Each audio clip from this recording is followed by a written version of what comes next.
Ce programme comporte une grammaire. Bien entendu, on n'est pas obligé de dire le masculin l'emporte sur le féminin.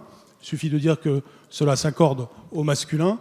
Comme d'autres règles relèvent évidemment des usages. Les débats sont nombreux dans la société sur ce qui est appelé l'écriture inclusive. Mais c'est quoi concrètement? Pourquoi choisir d'utiliser cette écriture inclusive et comment faire? Le point méthodo. Tout d'abord, il faut savoir qu'on doit cette revendication au mouvement féministe dans le but de ne plus invisibiliser les femmes dans les textes écrits comme les discours oraux. C'est une critique de la langue mais aussi des inégalités dans la société. En fait, ça a été développé pour faire face à la loi qui s'impose et qui est diffusée et normalisée au sein des institutions sociales, à commencer par l'école, le masculin l'emporte sur le féminin. Premier argument, ça a toujours été comme ça. Soyons très clairs là-dessus, la réponse est non. Comme tout élément culturel, la langue est vouée à changer. Elle évolue constamment et pour preuve, il suffit de voir que chaque année, de nouveaux mots font leur entrée dans le dictionnaire français. Et de fait, au Moyen-Âge, on parlait de mairesse ou encore de cheftaine sans que ça dérange. Puis au bout d'un certain moment, les hommes ont dit stop, parce que bon, les femmes, avec du pouvoir, ça va 2 minutes quoi. Le pouvoir ne doit pas rester seulement dans la main des hommes. Mais bien sûr qu'aussi, sinon il se dilapide. Les femmes sont les régentes. C'est dans l'histoire de France, ça a toujours été comme ça. Oui, mais il faut le Elles partager. ne n'expriment pas le pouvoir. Elles n'incarnent pas le pouvoir. C'est comme ça. Je vous dis, le pouvoir s'évapore dès qu'elles arrivent. Alors on a gardé le féminin, quand ça nous arrange, pour les femmes de ménage, hôtesses de l'air ou caissières.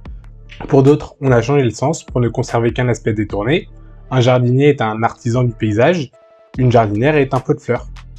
Un entraîneur est un coach, une entraîneuse, c'est une prostituée. Pour d'autres, on a gardé exclusivement le masculin, pour le président, le maire ou l'auteur d'un roman. Bref, pour les postes de pouvoir. Ce sont les XVIIe et XVIIIe siècles qui ont vraiment marqué une évolution et l'ancrage de cette idée de supériorité du masculin. On débattait d'ailleurs déjà du terme d'autrice à cette époque-là. Mais si cette question vous intéresse, je vous invite à voir les travaux des linguistes comme Laëlia Véron, Eliane Bienot ou Julie Abou qui ont travaillé sur cette question plus en profondeur. Revenons-en au deuxième argument, c'est une question de simplification de la langue. Concernant la simplification de la langue, ça peut se tenir, mais en fait c'est surtout qu'on nous a appris cette langue sous cette forme-là. Donc c'est habituel pour nous, c'est devenu notre norme. Mais si demain, un enfant grandit avec une nouvelle écriture, par exemple avec les règles d'inclusivité, ça lui paraîtra tout aussi normal.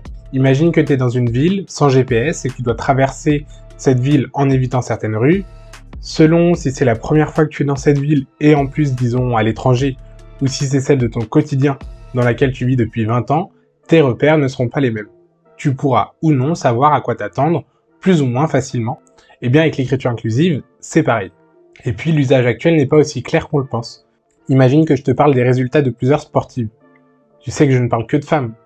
Maintenant, si je te parle des résultats de plusieurs sportifs, est-ce que je parle de sportifs hommes ou est-ce que j'inclus dans ces résultats ceux de sportifs et de sportives?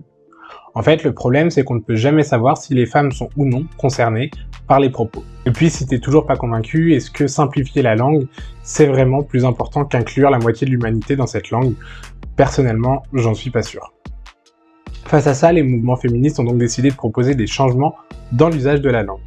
D'ailleurs, je ne parlerai pas de féminisation de la langue ou d'écriture inclusive, mais plutôt de désexclusion linguistique. En fait, l'idée est bien de changer de modèle, de s'extirper d'un langage qui est sexiste, qui invisibilise les femmes et normalise l'idée de masculin dominant, qui est un prolongement dans la langue de la domination masculine de la société. On est donc loin d'une quelconque aberration, ou d'un péril mortel, comme le prétend l'Académie française.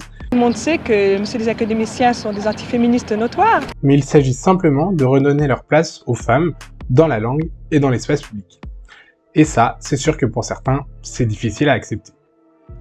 L'enjeu est aussi par rapport aux personnes non binaires et qui de fait ne se reconnaissent pas dans un genre ou dans l'autre, et pour qui la langue binaire actuelle ne peut convenir.